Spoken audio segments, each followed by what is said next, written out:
Tracy Peregrine is with us. She's from Canada. She promised to bring me some cheap blood pressure medication, so we'll enjoy that together. And then with music from their self-titled debut album, Steel Magnolia from the Bud Light stage.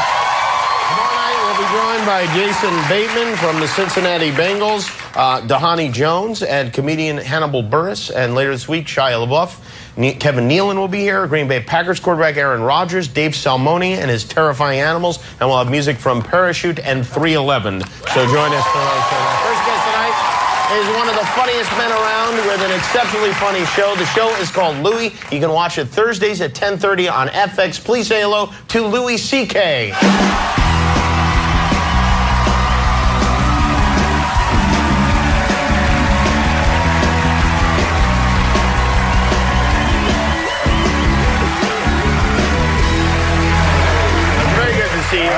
Nice to see you. Really good. It's been a while. I haven't seen you in a long time. It has been a long time. You're a much thinner fellow than you were before. Don't get used to it. No? Now you live in New York. Yes. You've got 2 little girls. Yeah, 2 kids. Do they come on trips with you when you do this sort of thing? No, I would not do that to them. No, they're at home with their mom, sleeping right now. Oh, they are, yeah. Yeah. Well, I mean, you know where your kids are now. Didn't used to know where you know what I mean? Like when we were kids, did your parents know where you were? Never. No. No idea. Even that thing on the news that said, 10 o'clock, do you know where your kids are? Nope. The answer was no. No idea. Now there's a kind of a custody, chain of custody that's never broken, you know? You just can account for every second of your kids' lives. Yeah. You go on play dates and it's an arranged thing. And they go, you drop them off, and you wait. You know, you take them to soccer games. And it's empowering, yay! And then you take them home. It's all very arranged. You're right. It is more. I wonder why that is. The people that like to have throw kids in the garbage and stuff like that. Hit them and break their bones. But anyway, that's not important right now. But because when we were kids, it wasn't like that. Oh no, those people were around. They weren't on. There was no Nancy Grace. So now there's somebody there to remind you of it a lot. So folks watch their kids more. I mean, it's not a new thing. When you were a kid, you'd just be running. You'd run around the neighborhood, right? Well, my kids go on play dates, and I know I have a relationship with the parents. I know who the kids are. They've been to my house. I've been to their house. I was just a kid walking around town. I was like 8 years old, younger than my daughter, and I was just this kid, just walking around, just a dude in town. And I would go to Greg's house, my friend Greg, and my mother never met Greg. No idea who he is. Certainly never met his dad or whoever the dude was. I don't know who it was.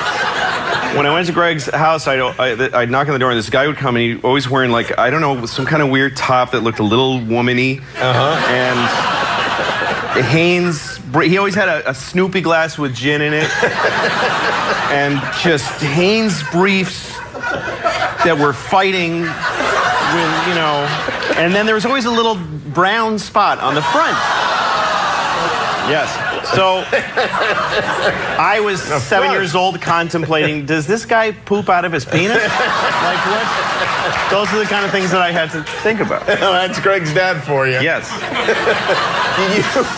You didn't have, were you a bad kid? I wasn't a bad kid, but I got in trouble because I just was alone and I just, I got into stealing tampons at one point. For profit? No, I didn't make a dime. Well, how would this work? I hesitate to ask, but how would this work? No, I was 8 years old, and I just went into a CVS one day because I just roamed store aisles, and I was looking at the tampons, and I was sort of staring at them with this. I knew there was something dirty about them. I didn't know what they were. Staring, and I picked one up. I got the gall to pick one up, and I'm looking at this box of tampons, and someone came around the corner, so I put it in my jacket, and now I have stolen them. Yeah. Because if I take them out, someone saw that I had them in my jacket. In my head, I'm like, that's it. They're in there. I can't. So I left, and I had sweat on my face. And I just went home, and I threw them under my bed, and I'm eating dinner. Like, everybody knows I have tampons under my bed. And so it was a terrible, stressful experience, which I then repeated every day. For like 2 months. What? I'd go back, and I'd just do the whole cycle. I just kept doing it. Like a And no, I rodent. never got caught. I mean, they probably saw me, but the guy's like, I'm not confronting the kid who takes the tampons. I'll pay for him out of my check before I live that moment. I'm not asking that little pervert what he's doing with those. Yeah, there's something wrong with that boy. Something's really wrong with him. And how did it end? Well, they kept going under my bed, and I just tried not to think about him. And then one day I looked, and they were just gone. They just were gone, and my mom never said anything. She must have been cleaning up, and she was like, what what is this? It's crazy. wow, that's... I don't know, maybe she used them for like 10 years. I don't know. I mean, would she throw them away? You might as well. In those days, you don't waste. Maybe I contributed to the family a little bit, you know? Maybe I kept my mom in cheap tampons for a few years. I don't know. Are your kids unusual like that? Or, No. Are you, as the weird father, are you a weird father to them? No, or? I mean, I've tried to make up for it, but it's a little too late. Like, I think I had kids a little too late and a little too fat in life, you know? You gotta, What do you mean by that? well, you should be a young, healthy dad. Uh-huh. You should be a 26-year-old father in a tight T-shirt going, whoa, I'm gonna get you, you know, one of those guys. That's what kids have coming. Uh-huh. And I'm not that. don't do that. No, I take them to the park and I just run them like dogs. You got 20 minutes, I just watch them run. I stand there breathing like Tony Soprano and watching them run. And Daddy, chase us. If someone grabs you, maybe I'll chase them. But otherwise, grow up sad. And there's just, I have a lot of physical limitations that keep me from being a good dad. Like, I'm always in a 48-hour window of diarrhea. That either I'll be having or have had diarrhea within 48 hours. Somewhere I'm on the timeline of my life and the diarrhea. And depending on where I am in that window dictates how far from my house I'm willing to venture. I see. How far a radius. Yeah, right. You're Otherwise, tethered in yeah, a way. yes. It's like having an ankle bracelet in a different kind of way.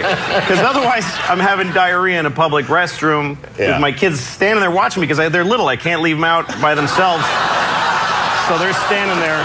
Daddy, I don't want to. Sorry, honey, you want to go to the aquarium, this is what happens. I said, let's go to get the newspaper and come home, but you wanted to get fancy, so you get to watch me pee out of my ass for 2 hours. Well, it's fun for the kids. The memories How they feel that... about it, yeah. Do they understand, like, that you're a comedian? Do they know this? Is this a concept that they're familiar Yeah, with? they know that Daddy tells jokes, and they don't get the business though. You know, like they don't get Who show does, business. really, you No, know? who I mean- does? But like I had a weird conversation with my 9-year-old. We were driving on the highway. The 6-year-old was there too, but she was just, you know, sapping resources. She wasn't really contributing to the conversation. We passed by a cruise ship. And I said, hey, girls, the cool thing about having kids is that you get to tell them what everything is. You get to be the person that reports the whole planet to them. You're for the their first tour time. guide for their life. For life, Yeah. exactly. That's a cruise ship. It's a massive boat. There's swimming pools and discos or whatever they have, you know. So they got excited by the idea of a cruise ship. And I said, some comedians do shows on cruise ships. And they said, do you do that? And I was like, no. Here's the thing. Comedians have a mean hatred of cruise ship comics. Yeah. It's just a mean prejudice. We call them Bodaks. It's just mean. It's Bodak because they pander. We just think they're crap, and it's just something you just feel. It's like being born racist. You just believe it. You don't question it. It's just a thing in you. You might not even know, but... Yeah. So my daughter's like, have you ever worked on a cruise ship? I'm like, no. And she says, why not? Why wouldn't you want to be on a boat? And I'm like, well, that's a different kind of comic. She says, well, what's the different about him? Well, a cruise ship comic just tries to please everybody. And she's like, why wouldn't you want to do that? Of course. Isn't that what you want to do? Yes, but I see some things I say on stage might upset some people. Why would you upset people? That's a terrible thing to do. So, You know what? There might be some clarity there. I don't know. it is. You might want to rethink this I might cruise try the thing. cruise ships, yeah. Well, by the way, first of all, I want to say the show is terrific. It's very Thank you. funny. And I know we're going to take a quick break here. Okay. We'll come back and talk about Louis. Louis airs Thursday nights, 10:30 on FX. Louis C.K. We're right back. Can I help you?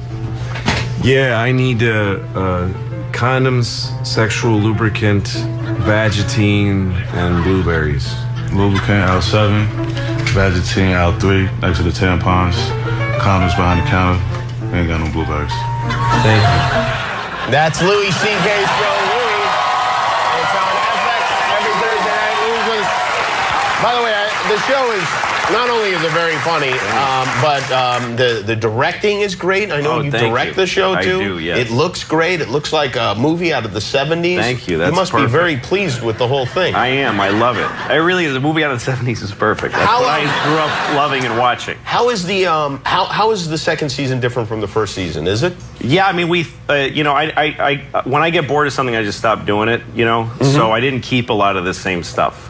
Like, we moved to a new apartment. It's a whole other, but there's no scene where it happened. I just stopped being in that one and started another one. Last year, I had one very constant character, was my brother, played by Bobby Kelly. He was a really funny guy, and he did such a good job. And this year, I just didn't feel like it, so he's gone. He's just gone.